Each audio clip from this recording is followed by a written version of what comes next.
జగిత్యాల జిల్లా పెగడపల్లి మండలం బత్కపల్లి గ్రామాన్ని 2 గ్రామ పంచాయతీలుగా విభజించారని చెప్పి కొంతమంది నాయకులు ప్రభుత్వాన్ని ప్రతిపాదించారని చెప్పి ఈ రోజు మన బత్కపల్లి గ్రామానికి చెందిన కొంతమంది యువకులు మన కలెక్టరేట్ ముంగట వాటర్ ట్యాంక్ ఎక్కి నిరాశన వ్యక్తం చేశారు.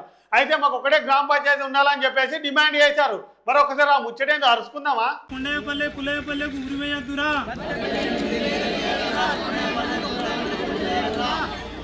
బత్కపల్లిని ఒకటిగా ఉంచుకుందాం, మన ఆత్మగౌరవాన్ని కొంత పెంచుకుందాం.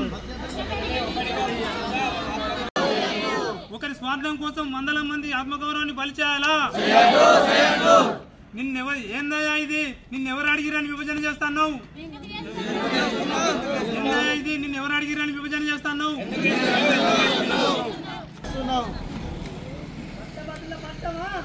చిన్న పంచాయతీల నీకేం తెలుసు? చిన్న పంచాయతీల కట్టము నీకేం తెలుసు? చిన్న పంచాయతీల కట్టము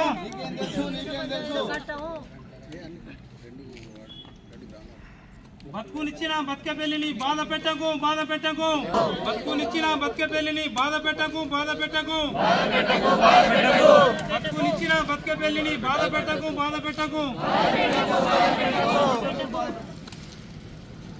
రాజకీయ స్వార్థం కోసం పచ్చని ఊళ్ళో చిచ్చు పెట్టకు, చిచ్చు పెట్టకు.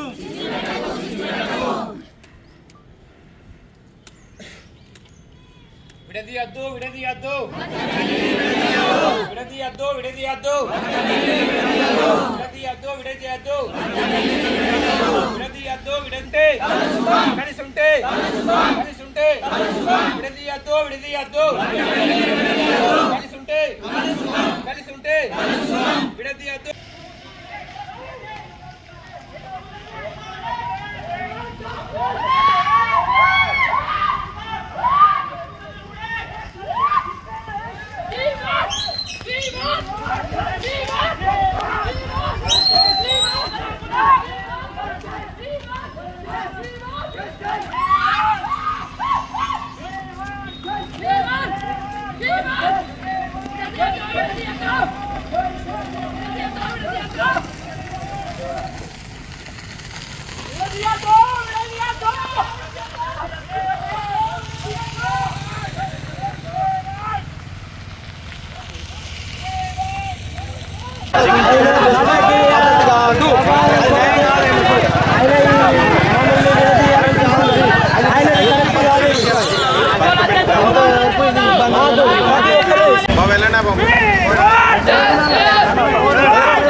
జనాభా ఉంది.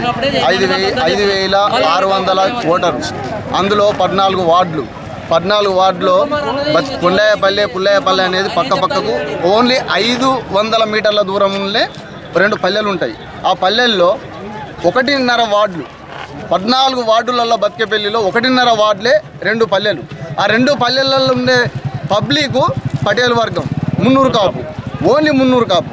ఈ 1.5 వార్డును వేరు చేసి 13.5 వార్డులు ఒకకై చేసుకొని ఆయన కొడుకు కోసం, ఆయన మరదల కొరకు, ఇవన్నీ రాజకీయ లబ్ధి కొరకు చేయడం, ఈ పటేల్ వర్గాన్ని ఎందుకు అంచేయడం మాకు ఒక అగ్గిపెట్టలేదు.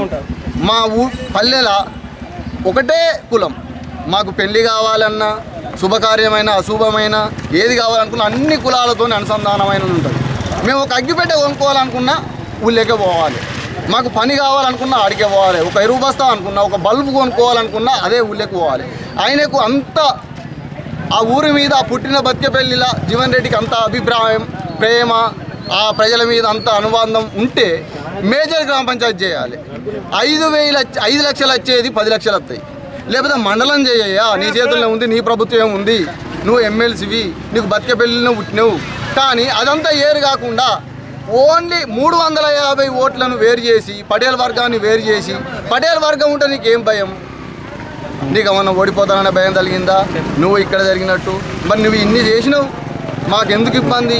మాకు బడి లేదు, గుడి లేదు, చెరువు లేదు, మాకు ఒక్కటి కూడా లేదు. నువ్వు ఇన్ని 10 సంవత్సరాలు మీరు సర్పంచ్ చేసినప్పుడు కూడా మాకు ఒక తట్టడి మట్టి పోయలే. ఆనాడు కూడా మిమ్మల్ని అడగలే, మీరు మాకు చెయ్యరు, మేము మిమ్మల్ని అడగద్దు.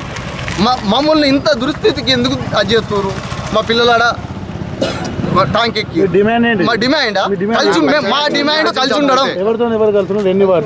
మాకు 14 వార్డులల్లా 7 వార్డులు డివైడ్ చేసి 14 వార్డులు కలిసే ఉందాం.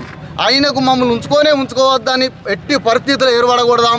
ఈ కోడలను తెచ్చుకున్న కోడలను వెళ్ళకూడదాం. ఎన్నో పోసాను అనుకున్నప్పుడు 14 వార్డులలో 7 వార్డులు 1 నుంచి 7 దాకా 1, 8 నుంచి 14 దాకా 1 వార్డు చేసి అలా సర్పంచ్ ఆయనకు వేయద్దు. వీళ్ళని పటేల్ వర్గాన్ని మొత్తం పక్క గంగలో కలుపుదాం, వీళ్ళని చెర్ర దొక్కుదాం అనుకున్నప్పుడు మా ఆరోపణ మేము కలిసి ఉందాం. బతికేపల్లి ఉమ్మడిగా ఉండాలి.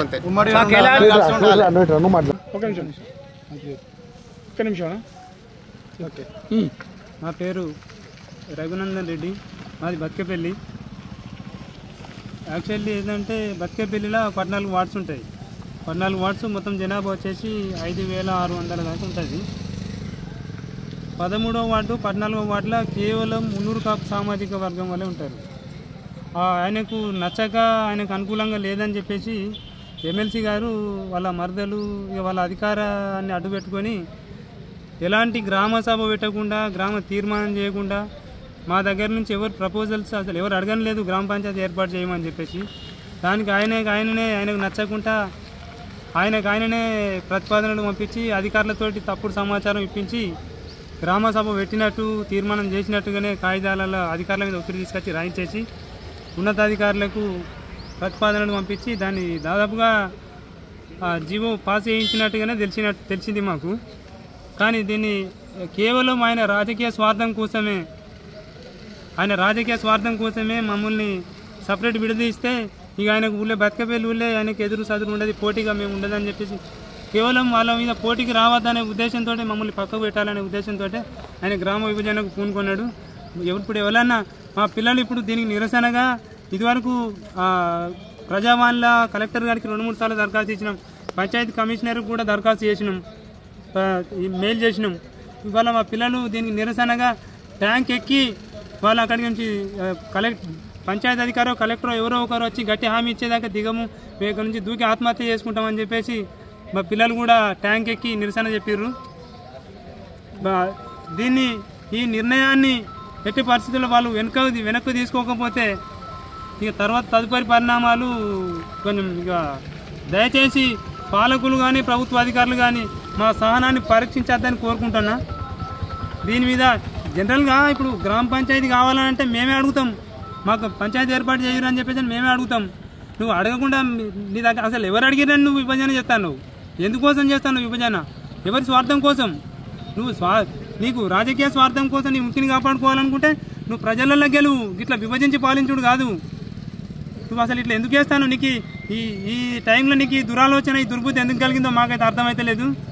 అసలు నువ్వు ఎందుకు చేస్తాను ఇట్లా? నీ ఒక్కని స్వార్థం కోసం ఇంతమంది ఆత్మగౌరవం బలి చేయాలా?